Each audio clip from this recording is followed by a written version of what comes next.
Ladies and gentlemen, this is the Turnbuckle Takeover. This is episode 14. I'm your host, Billy Bailey, and I think it's time to get down to some wrestling. How you guys doing? Sorry I was late this week. I'm a couple days late. I understand that. My bad, my apologies. Life stuff happens.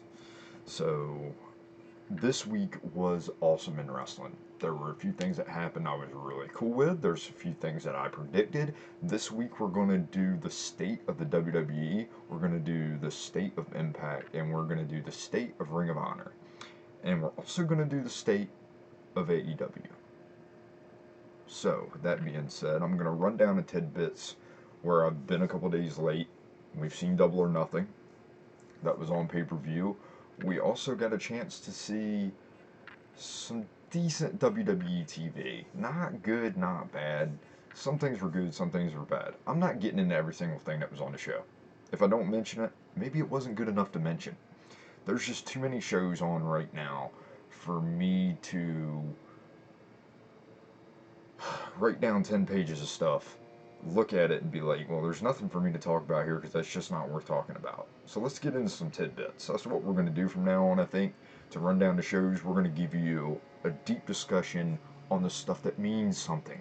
The stuff that doesn't, we'll have maybe a rant session for it. Maybe I'll slide into some stuff every once in a while. But the good stuff is what we're going to touch on this week because I want to get into the state of all these promotions during this pandemic. I think it like their stories are so different in many different ways because you have semi indie companies, you have indie companies, you have a number two, and you have a number one. And we'll get into that. So let's get into the tidbits. Let's go ahead with some WWE news. Last night on SmackDown was probably the weirdest SmackDown I have ever watched. I'm not really sure what they were smoking last night. Must have been good. Must have somehow got a hold of RVD. I'm not exactly sure. But they did an angle with Jeff Hardy.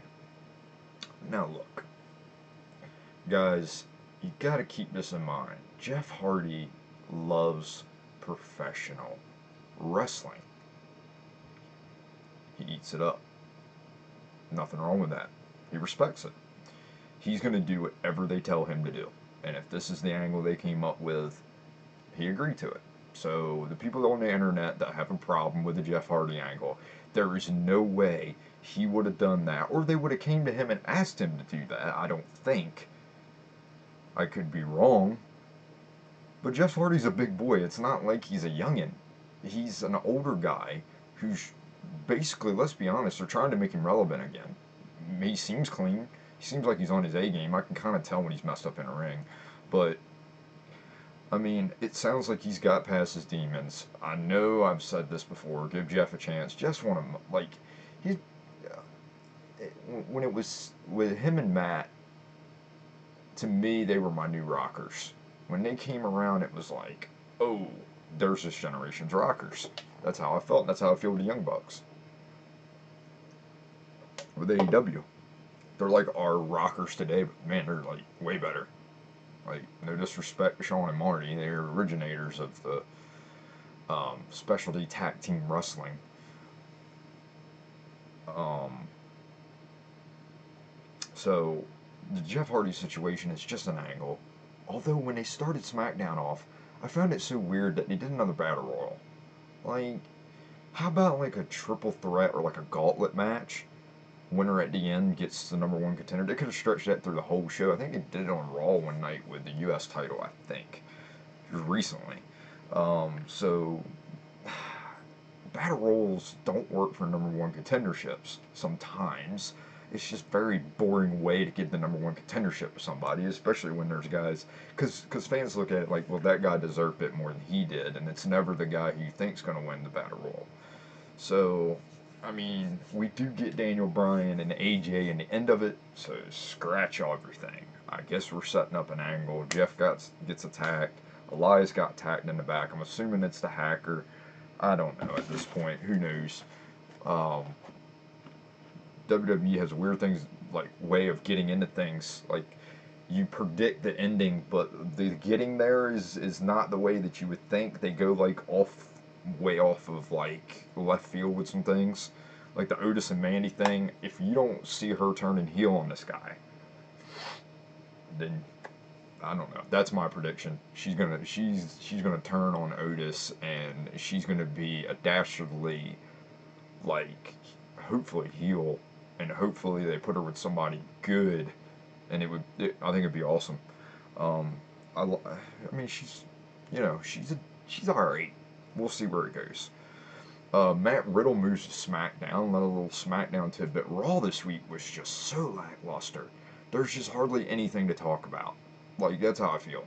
The Braun Strowman, The Miz, and Morrison stuff, I don't believe that's going to be a title change. I don't see the belt coming off of Drew McIntyre. Don't care who he's taking on. It doesn't matter. That belt is not coming off of Drew McIntyre until the time is right. And there's no way the time is right now. For NXT, the Matt Riddle, Thatcher, Scalpel, Cage with no ropes match looked very MMA, which was the point. It came off good with some good spots. I don't know. I think it was just a way to get him out of NXT, and that's fine. And we got Dream and Cole for NXT In Your House, which I love that so much. I'm so glad they brought In Your House back. I don't know why. Like, I don't know. It just reminds me of being a kid, I guess, sometimes. In Your House, I loved In Your House. I loved the main events for In Your House. Were usually always good, and there was always like one match, either at the beginning of the show or like somewhere in the middle that was really a good tag match. And I'm going to get into not a big rant about the tag division. I've been talking about tag teams a lot here lately. I don't want to continue down repeating myself on the same road. Then there's no point in y'all listening to me. I mean, really, that's WWE this week. The tag teams have got, like, the New Day is probably going to start feuding with the Forgotten Sons. I mean, you're probably going to see the Street Profits do their thing with the Viking Raiders with this putt-putt golf. I wasn't going to mention it. It's just so stupid. Let's get back in the ring. Let's get some serious stuff going on. We're getting ready. I hope wrestling is getting ready to get out of this pandemic. If we know Vince McMahon, he'll find a way to put 500 people in the building. He'll be happy as he can be, because he makes his money off of network money, which means the WWE network, which means Fox, which means, USA. Let's be real, they're paying these wrestlers contracts. Vince is making the money. I mean, that's just how it goes. Like, I'm pretty sure that most of those contracts are taken care of just through the Fox deal. And then you get the revenue from, and I'll get into this, but let's get to the AEW news this week. This has got to be the biggest news, I mean, for AEW. I mean, if you're talking tag team wrestling, the Revival has now just shown up as FTR, which, if you know the initials, you know what that means. Oh my God. The Young Bucks against FTR is going to be, there is no explanation how good I think that match is going to be. I hope it lives up to my expectations, but then you got them and the Lucha Bros once this pandemic ends and Pentagon Jr. can get out of Mexico, and that's why you haven't seen him lately. I found that out a couple days ago reading some news. So there's a lot of tag teams. I think they're going to have good matches with SCU, although with SCU I see dissension, so I don't know where SCU is going. I like the worst town I've ever been in gimmick. That was cool, but they're not heels now, so it's not cool to say that anymore. So that doesn't really make a difference. But, I mean, you have the Butcher and the Blade. Let's see what they can pull out of them. I could actually see them maybe being a weird group. I don't know why. They just seem like they could make them into some kind of faction. I don't know. That's just me thinking, brainstorming. Cody is the new TNT champion. He beat Lance Archer. I seen it coming. Cody does. I wouldn't. I guess. Yeah, say it. He deserves it. He's put this company on his back, backstage, and in front of the camera, He's not the world champion, so I'm absolutely okay with this. I don't see the problem. I don't understand why the internet's complaining. You want him out of WWE, and once he gets out of WWE, he wins a belt, and then you're against him again. Like, was he not ever supposed to win a title? Because he's an ex WWE guy, and but you gotta understand he's not so-called running the whole thing, but he's a general manager pretty much, and he's taken his amount of losses. He's won quite a bit, but he's taken losses. Like, look at Kenny Omega. My gosh, I'll pull his record up in a little bit once I get into the state of AEW. So I'm right at where I want to be. Matt Hardy's versions. Like, we're getting, like, every kind of Matt Hardy version. Like, uh, version 1 we've seen on the pay-per-view. He went back to his 2009 tights this week, which I loved it. Um, we get Broken Matt, we get all the versions of Matt at the pay-per-view with him teaming with the Young Bucks. I thought for sure, well, the Elite, I should say, but I thought for sure he was going to come out in the Bucks, old, like his old Hardy's gear with the light plaid, and like I was wrong. I thought that's what he was going to do. So he threw a curveball with the not so long Matt gimmick, I guess. Um, Brian Cage has showed up in AEW. I have a weird issue with this. Now, I knew he was leaving Impact, so for people out there who think I just have a problem with this because he left Impact is not the deal. I have a problem with what they said when they originally opened the promotion. It was going to be, you weren't just going to right up to the level of being a number one contender without going through a ranking system. And there is a ranking system, and once I get it up online in a minute, I will show you that. Well, not show you, but tell you about it. Um, he wins a battle royal to become the number one contender. Okay, which means in his first match he's the number one contender. If he don't, and he's with Taz, which I love it. I get the idea. Human suplex machine. I mean, Brian Cage is the machine. It just makes sense. I love that. Taz really can't do anything, so as far as him getting involved, he might triple leg up. Maybe he can choke somebody out, but um, I'm interested to see where it goes. I just think they rushed him to a title opportunity. If you've got to move through the rankings, then he needs to go through the rankings. You build a star. Come on, Cody.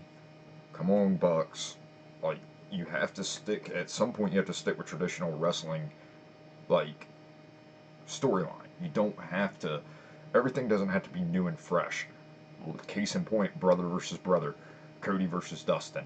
It, it's old school wrestling. Two brothers. I mean, brothers have been fighting since the beginning of time. It's either in a fun way or a joking way or a serious way. Sometimes just brothers don't see eye to eye. I personally, my brother's a lot older. Some brothers just don't see eye to eye on every single thing. So, I mean, I get it. But let's see where Brian Cage goes. Let's see. I don't know. I just think they're rushing this. Like, let's build him up as a monster because, hey, let's be honest. Not everybody watches Impact, which you all blow my mind if you don't. It's easy to find. If you don't have Access TV, you got Twitch.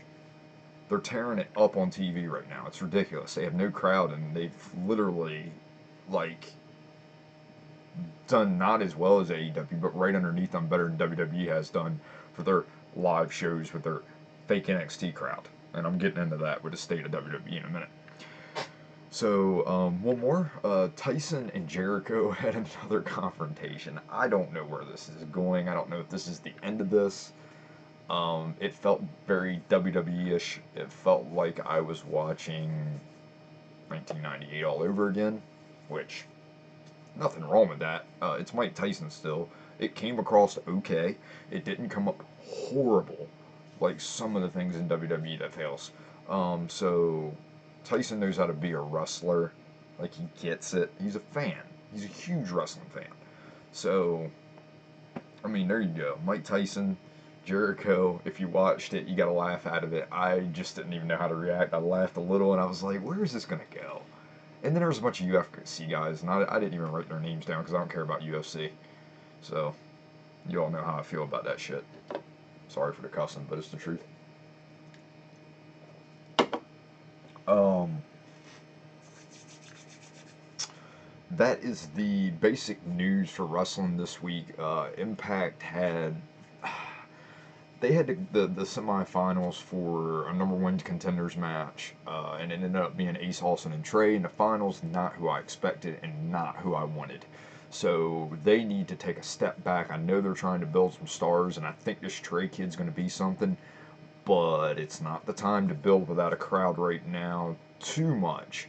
And I felt like Impact is really taking this time to really, excuse me, has taken this time to try to build some new guys. And I get it; they've signed a lot of people. There's a lot of indie guys like the was it Dana or Riezo girl or whatever her name is. I can't remember. She's an NXT chick. She showed up, and the internet blew up about it. And I'm like, Pizzazo or whatever. Yeah, I think is her last name. So like, whatever. I mean, it started trending on Twitter, and I was like, how is Impact trending worldwide? What, 2 out of the last 3 weeks? It's good for them. But see, here's the thing: you can't figure out about Access's numbers because they're private. They're a privately owned network. They're not a national network, so they don't have to release their ratings. So I don't even know what TNA or Impact's drawing. See, now here I go again calling it TNA because they keep throwing TNA on TV with Moose in the TNA title. So neither here nor there. That makes no sense. I hate that, by the way. If TNA's dead, leave it in the past. So I'm going to scratch that off. We're done with talking about promotions. I want to thank everybody again. Let's take a break. We're at the 17-minute mark. I'm going to take a break real quick. Gives us about 40 minutes to talk about what we need to talk about. I hope everybody's doing okay out there.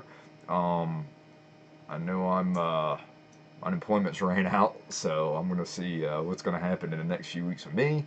Hopefully I'll be back to work. I don't know if I can go to work because of Nikki and other things with their underlying breathing problems. I don't want to give her this virus that stinks. So let's get on to the state of every promotion right now in wrestling. This is not going to be crazy, huge, elaborate. We're just going to see where everybody is right now. It's kind of like a before and after type thing. What's going to happen when we do come back to a crowd, when we do come back to being able to go buy a ticket to watch a wrestling show at an Indies, or how is things going to be different? Are these wrestling companies going to be able to afford to social distance? Because let's be honest, if I'm staying 6 feet apart, people, I mean, let's do the math here. You know, 6 times 6 is 36. So there's about 20 people in the front row on each side sometimes. So you're looking at having 20 is a four-sided ring, that's 80. So you're looking at having like anywhere between 14 people on each side, spaced out by every other chair. It's going to look really weird, dude. It's going to look really weird for the product. For everybody. But let's get into the state of WWE first. Let's be honest. First and foremost, I'm starting off with the good of the WWE. The good of the WWE is the roster. Okay? And I love what they've done in the last few weeks. Now, I'm starting to see some guys come back, so I'm a little worried. Not the ones that didn't, but they need to trim this roster a long time ago. This is not 2001. We are not in the invasion era where they just bought WCW and they bought ECW. We are in the era of it being WWE and NXT. That's where we are. NXT is the farm system now for WWE. There's no other way to look at it. Yes, they are on TV because the fans love it. Nothing wrong with that. I'm going to say in the last couple weeks, I've actually enjoyed NXT. Cage match was a little much. It's lip time.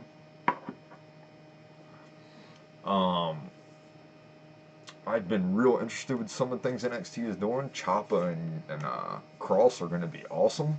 I think that match is going to be good in your house. But the state of the WWE as a whole and a business model, where we're going at right now is, in the middle of this pandemic, we're not having any ticket revenue. That does not really affect WWE as it does the other companies. These other companies rely on people walking through the door. And this is the same for AEW. Okay, this is not AEW's not out of the woods on what I'm about to say. Just because they've got a national TV deal and they are still only a year old. And that's baby. That's an infant in the wrestling business. That's a newborn.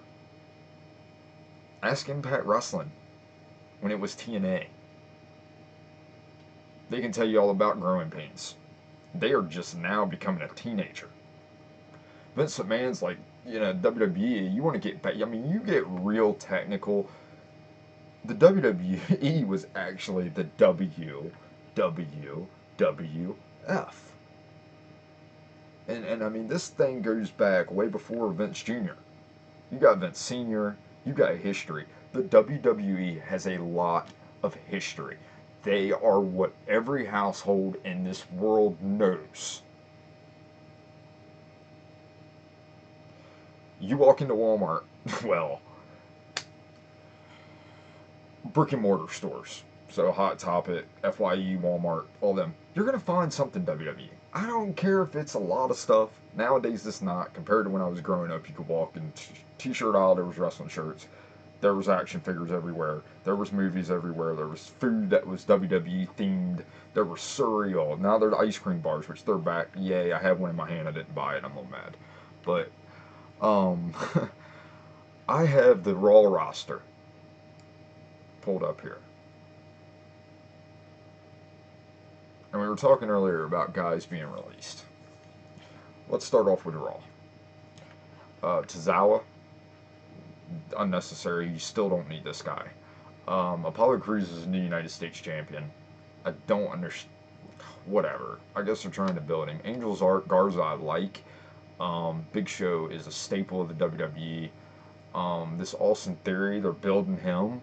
Lashley's the man. You know how I feel. But I would like guys like Cedric Alexander, Jason Jordan, which he's working backstage. He can never even wrestle again. Jinder Mahal, no one cares about you. Some of the women, like I like Truth. Truth is hilarious. I'd keep him around for comedy. But Roderick Moss, I mean, I'd let Shelton go to the Indies and maybe do something. I guess Samoa Joe is now the new announcer on Raw in place of Lawler. So I don't know what is going on with his career. But other than that, the Raw roster's pretty stacked the way you look at it. I mean, it really is. I don't know why WWE has Vince McMahon listed on their Raw roster when he's the owner, but whatever. But some of the announcers could go, and David Untuga can go. Sorry, I got to lip in. Lana can go. I mean, there's a lot more fat to trim. You get what I'm saying? Like, let's get on over here to SmackDown roster. I mean, of course, you'd never get rid of AJ. Bailey, Alexa Bliss is good. Big E's good. Bo Dallas is probably about to do something with the Fiend, so let's keep him around. Dana Brooke, I don't want to see any more of her. I am not a fan of Elias. I know there are people that are. I'm not. Ember Moon's career is probably done. I'd like to see these luchadors either be put in a real cruiserweight division and actually like do what WCW used to do, where the cruiserweight match would go on first to get the crowd hot, so they can be hot at the end of the show. It makes a lot of sense. The best thing Nitro ever did, best thing WCW ever did was get a bunch of cruiserweights. Calistio, I'd like to see him maybe go to CMLL. Lars Sullivan needs to go based on the history of whatever happened with his deal. Maurice is a wasted spot, even though she's not going nowhere because The Miz is a big deal. Mickey James, haven't seen her based off an injury. I'd like to see her go back to Impact, actually. Mojo Riley can go. Not a big fan of him, but he'll probably stick around because Gronk's there, which I wish that would end too. I wish Robert Roode would get a little bit more something. But I think he's in Canada, so I could be wrong. But they haven't really talked about Roode much lately. Of course, Roman Reigns is out of action because of his immune system. I mean, Shorty G needs to go. If he's not Chad Gable, he needs to go. I see Tucker getting lost in the weeds, I guess. Maybe getting a new gimmick, but he's got to go too. I mean, the roster has really thinned out for the most part. I know they signed Gulak back, but I mean, it's very small to compare to what it was. So I'm hoping that this brand extension is getting ready to be over with soon. Maybe at this year's Survivor Series. I don't know. I don't know exactly what's going to happen, but I don't know if they're clearing room for. I mean, you can add Riddle on this list, even though they had not. Yeah, they did. They did add him. So they do have him on the roster already. As far as NXT, this is where it's going to get interesting for the state of WWE. Cole's on his way to Raw. I'm assuming so is the Undisputed Era. Rest of these guys look like they're lost in the shuffle. Probably going to be in NXT for a while. There's nobody else that really stands out unless Finn Balor or Pete Dunne or let's see here. Chop ever decides he wants to go. Maybe Dream will roll in there this year. That Thatcher guy's gotten over a little bit. Just a lot of building I see needs to go into the NXT roster. I don't understand why Fandango is still on the roster. Goodbye. You need to go. It's Dexter Lumis guy. I never cared for him when he was Shaw and Impact. So that's the rundown of where we are roster-wise. And I mean, they have in the last couple months trimmed. I just hope they don't bring some of the dead weight back. So we're gonna see where WWE goes financially and business-wise. I'm a little concerned for the business. You don't have a crowd. A crowd tells you who to put your money behind. Let me give you an example. Not trying to keep going back to the 80s, but I got to. You can go with Hogan, Dusty, and Sting as being the three that stuck out in my mind. The crowd wanted them to win, no matter what. How long? Yes, there was Hogan who lost matches by countout after getting hit with a foreign object, but Hogan never got pinned. Dusty very rarely got pinned unless he was doing some kind of swerve. Sting, when he was you didn't see him lose either. He was squashing people, learning the business while he was getting over. So WWE does a real good job of building stars. I want to see where some of these guys can start shining. We need that next John Cena. I think we got the next Michaels, Adam Cole, but I need that guy who's going to sell me some tickets. And I'm not saying Adam Cole won't. I'm just saying you need the guy that can match him. You need somebody to get over so big. And the top 5 this week, it's funny we're talking about this, is the moments the crowd was over. Thank you, Les, for that. I've got a list going of people who want me to do it. Everybody's going to get their shot every week. So that's going to be, there's your heel. He's cocky, he's arrogant. You got to find that good baby face. You got to find that believable baby face. And I think Drew's it. I don't know. Maybe they bring in Cole on Raw to feud with Drew McIntyre, which, alright, let's see what they can do. I don't think they've ever worked together anywhere before. That's basically the really good of WWE. The bad of WWE is their storylines. It comes down to booking. It's so corny, some of the things they do.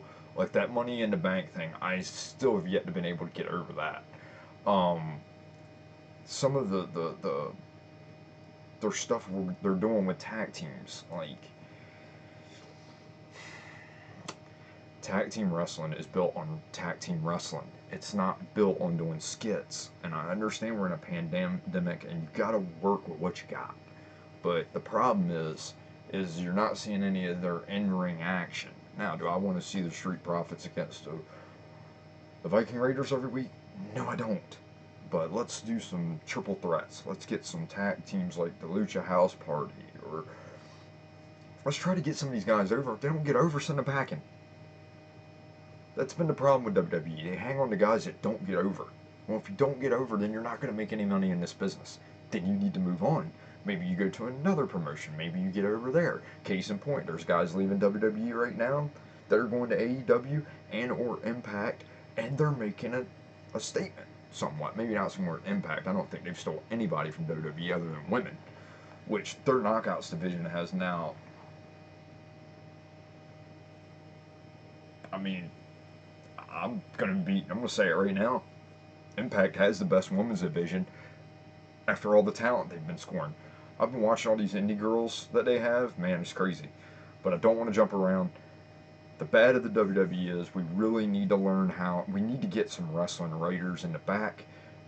They know how to do comedy and they know how to book wrestling.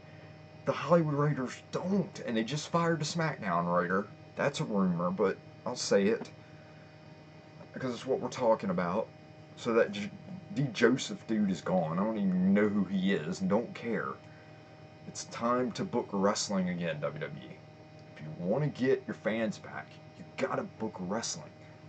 And calling Edge versus Orton the greatest match ever is not a smart thing to do, because if they crap the bed, especially when Edge has only been in the ring, what, twice in how many years?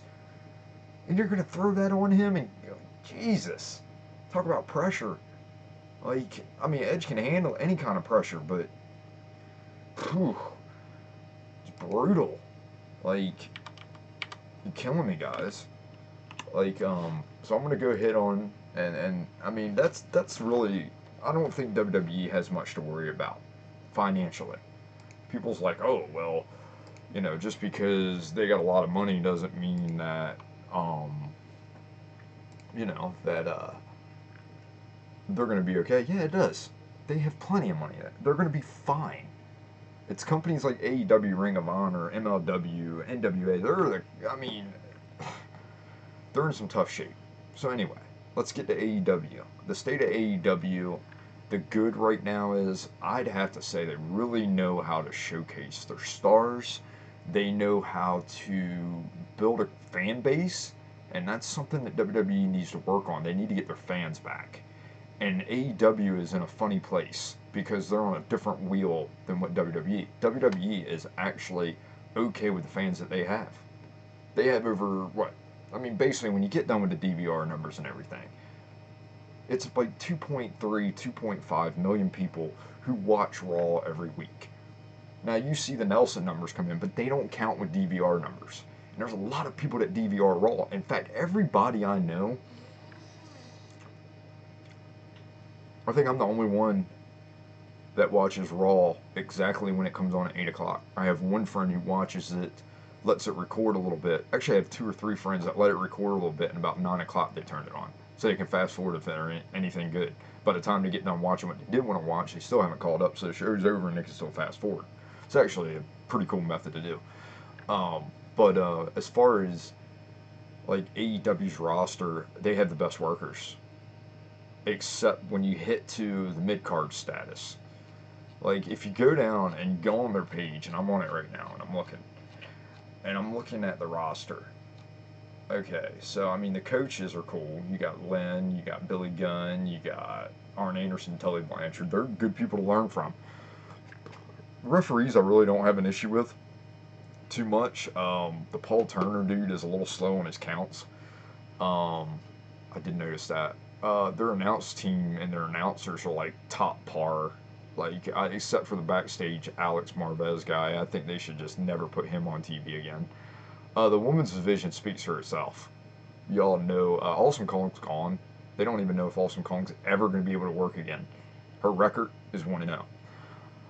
And back to this records thing. If this record thing meant anything in AEW, there shouldn't have been a #1 contenders match in a Battle Royal. It should have been the guys who had the best records, not the guy who just came into the company, even allowed into the Battle Royal yet, if you were talking about rankings. But you got, like, Sadie Gibbs, I don't even know who that is, Rio, Penelope Ford, um, Nyla Rose, Chris Statlander, Mel, Sheeta, who's the champion now. She wanted a Double or Nothing. Britt Baker is about the only one. Her and Big Swole are about the. I like Sheeta too. But they're like, those three are about the only three who I really care about. The rest of the division is the Drizzlings. Now let's get up here to the guys. I mean, their roster's pretty top notch. Adam Page is the man. Um, Alex Reynolds, Austin Gunn, which is Billy Gunn's son. He looks just like him. It's really weird. Of course, Brody Lee. Brandon Cutler, he's just a friend of theirs. He needs to go. You got Cash Wheeler, which is the rival. Jericho, of course, is the man. You got Brian Cage, who's a great addition. Christopher Daniels is a great veteran. Chuck Taylor, part of the Best Friends. SEMA, part of the Strong Hearts with Kenny, but they're not a tag team now, which doesn't make any sense. So I guess it would be QT, I guess. Cody, Colt Cabana, Darby Allin,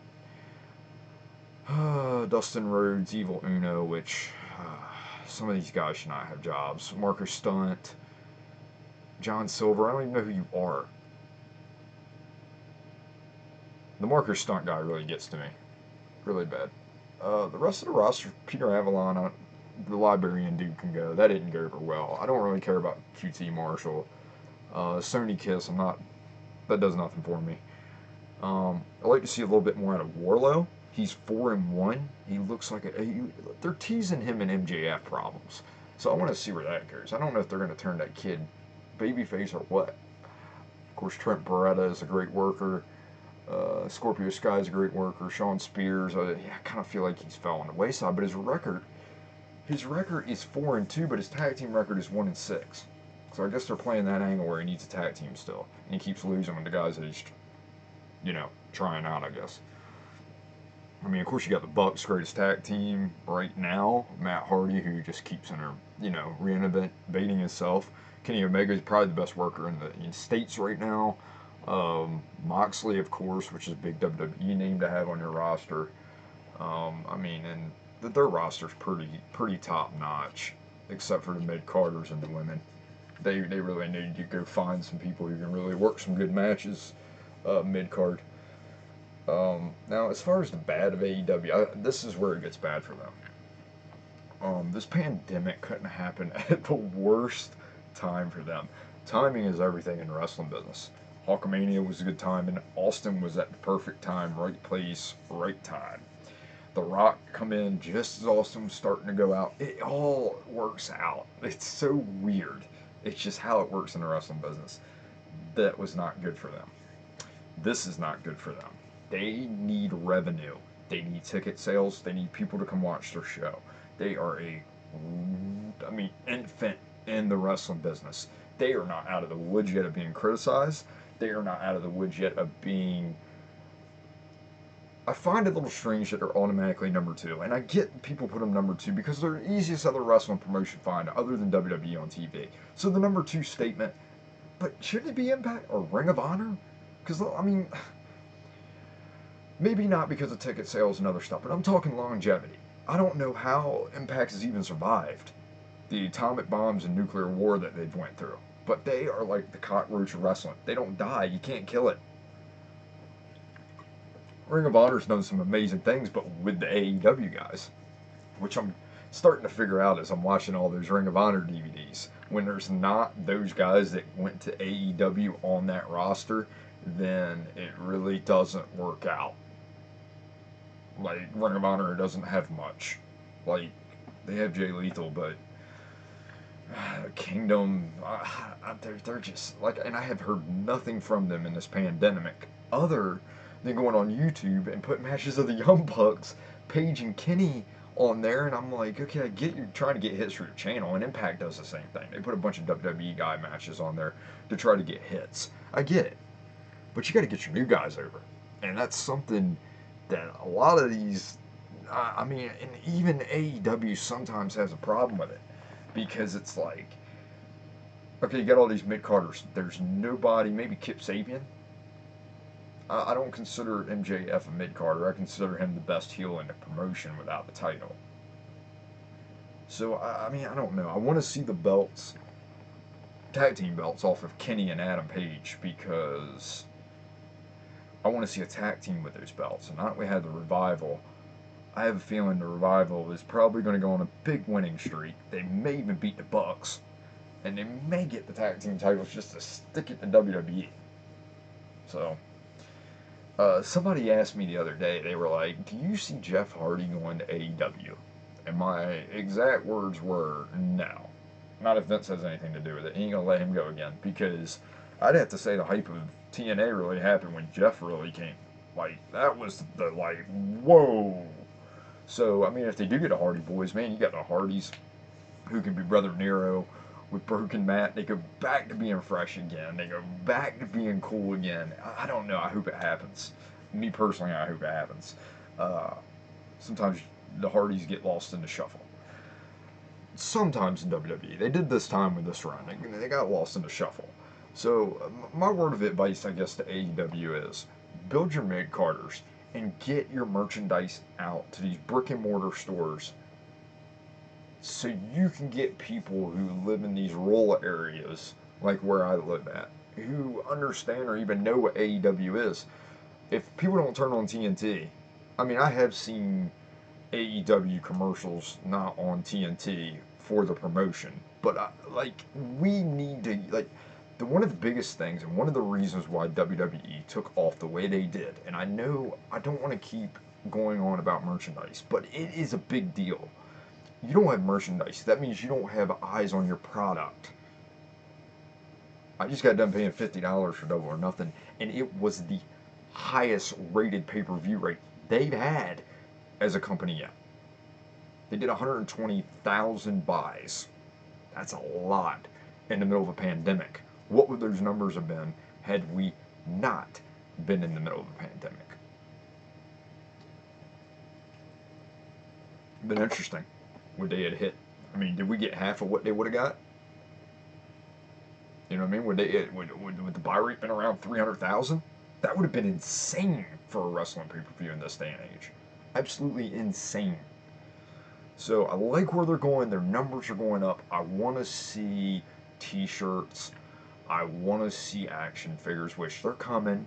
I want to see a video game, which they're coming in due time. But I think after that takes off, we might see AEW really have a wave. Because once you get a video game out and people play your video game out, they want to know what it's all about in real life. Case in point, let me give you superheroes with comics.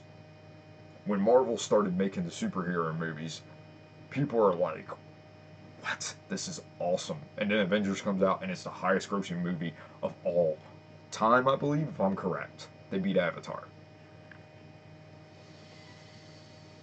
Same thing goes for wrestling. If how awesome would it be if you walked into a store where you go to buy Blu-rays or DVDs, and there was a collection of AEW with all their pay-per-views for, I don't know, you've already made the money off of it.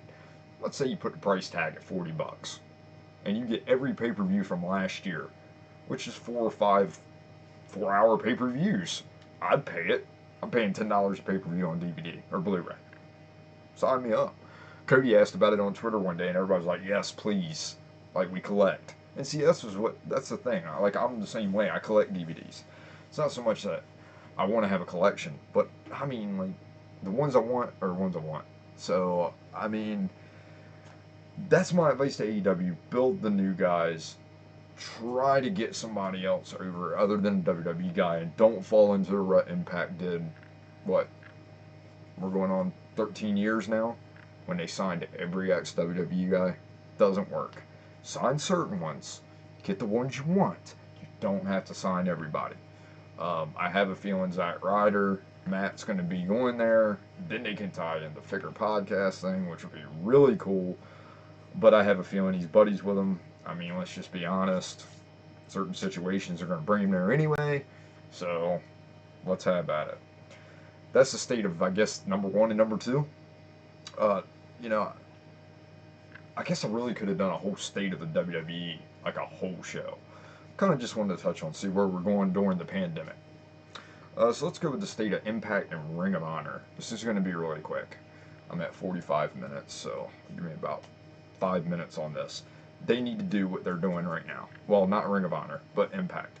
Impact is building their young guys, they're signing new people, they're making a big deal about it when they really got nothing to offer during the pandemic other than shows without crowds, which I think the next tapings, from what I read, is going to have 6 foot distancing with workers from the indies and stuff surrounding the ring. Problem with that, Impact's a small company, costs money for them to pay people to travel. That's tough for them to do unless they just put the roster around the ring, which, I mean, AEW's doing the same thing. Although, if anybody noticed Dynamite this week, you notice all the people in the crowd? Or was that just me? They had them spread out, but they were on, like, the ends of, like, because the building's shaped weird. It's like a baseball diamond in a weird way. But you could see on, like, not in the middle, but on the two sides, you could see, it was a lot of people. It was way more than what they should have had. I'm sure it was the dude's girlfriends or whatever, but Impact hasn't gone that route. They did a Rebellion on TV instead of pay-per-view. They lost revenue off of that. I would have to say the good of the Impact division would have to probably be their women's division. Their guys are lackluster. I'd go through the roster, but we need a lot of like releases, and we need to kind of hit the reset button on some of the guys. The mid-carders are horrible in Impact. Their tag teams used to be great. They've lost everybody. They need to go find some tag teams. I like the North. As far as Ring of Honor and their roster, that's the bad for them because they are in some shit. Like, I don't know how to put it. Anybody that AEW knows is good in the indie scene is either going to want to go to AEW, WWE, or Impact. I'm sorry, that's just the truth. You get lost in the shuffle at Ring of Honor, and the main thing is, I get from people, what channel does Ring of Honor even come on? Come find out, I just found it the other day on my TV and didn't even know it was on Stadium TV, and I actually had the channel. So I guess I'll start watching a little bit of Ring of Honor. I just can't get into their stars. They don't build talent worth a crap. They steal it from the indies and try to work with it. That's basically what they do with it. Back in the day, they were different. They built stars. They had an indie, there wasn't an AEW. Um, TNA had kind of just, like, started around the same time Ring of Honor did, so they always were, like, neck and neck on, like, stealing and sharing talent between each other. I've always said it, if these two promotions would just join together under the Impact banner, you can even call it Ring of Honor, but call the show Impact. It would be perfectly fine. You'd have a good set of rosters. There's your number 3 show. There's your ECW. I mean, the rosters combined with, I mean, Jay Lethal going back to Impact, that's a big deal under Ring of Honor, and then buying and creating an angle. I don't know, it would be interesting TV, I think. The good of Ring of Honor, I don't their in-ring work, like their technical prowess, I guess. Their matches are pretty good. Um, they just don't have any characters. They don't have guys that can get over. They don't know how to get guys over. I'm really concerned for Ring of Honor. I feel like Ring of Honor, even before the pandemic, like, it was just horrible looking at their crowds after the AEW guys. So hopefully they can turn it around. I supported them by buying a bunch of DVDs, which I still haven't watched all of them yet. That's the state of the Indies and Impact and Ring of Honor. We'll see where they go. Hopefully things get back to normal for all these promotions. But this is the state right now. This isn't like the state for good. So we'll see. We'll come back to this. We'll visit this maybe in 6 months. This week's top 5 moments comes from Les. The crowd, what's the most over a crowd's been, or like maybe like I should say the biggest pops. So the top 5 moments the crowd was over, basically. This was tough because there's so many moments. So here's what I did. Number 5, Mankind winning the title from The Rock on Raw when Austin came in and hit The Rock with the chair. I guess you could say Mankind and Austin had a huge pop. Huge pop. That was just an awesome moment, and the fact that WCW gave it away, and people turned the TV to go see it happen was even funnier. What a backfire!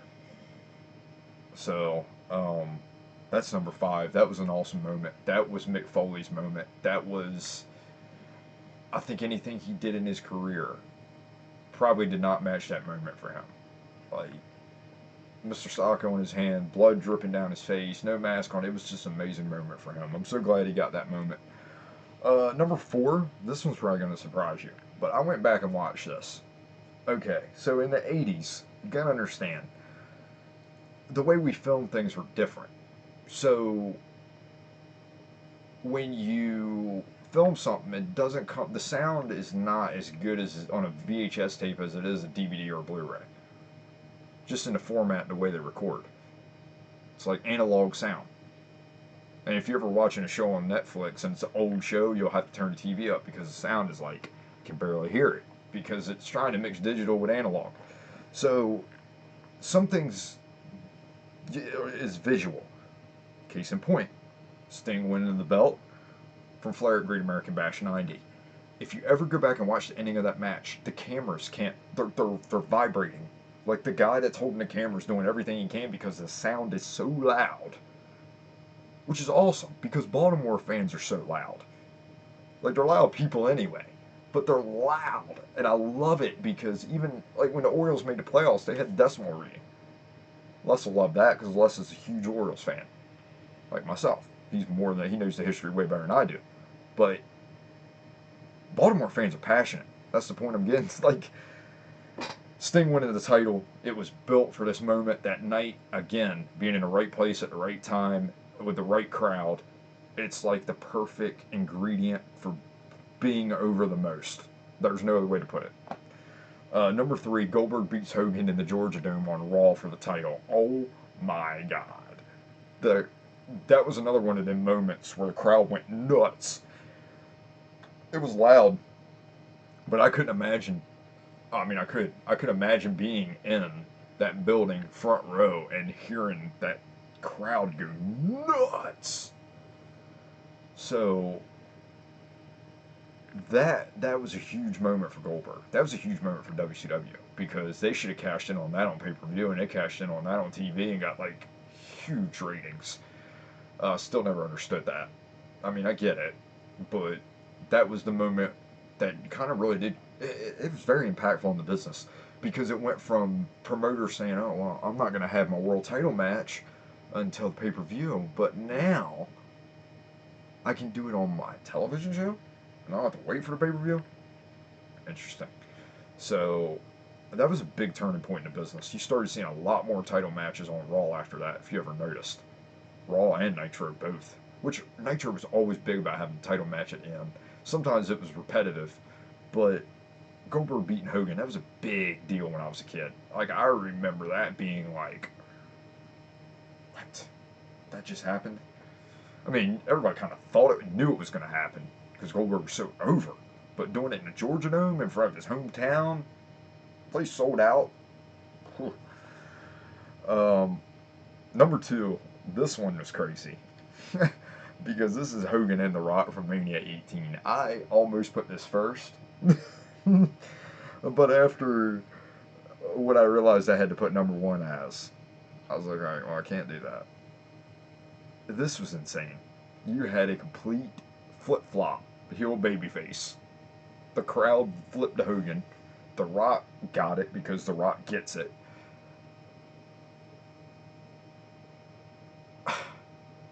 It was an amazing moment. It's just one of those moments you can't even talk about. It's just so good. It's like we're like The Rock and Hulk Hogan says it all. And then the fact that The Rock goes over and the crowd still cheered him at the end. You know, I hate to say this, as much as I think that Bret Hart is over and probably know how over Bret is in Canada, Hulk Hogan is over in Canada. I don't know why, but Hogan is so over in Canada. And I was going to I didn't want to load this up with Hulk Hogan stuff, but the night that he turned red and yellow in Canada the crowd was so loud. And I wanted to put it, but The Rock and Hogan at Mania 18 just trumped that moment. I don't think you'll ever see a bait switch like that. That was crazy. So number 1 is Triple H and his return in 2002.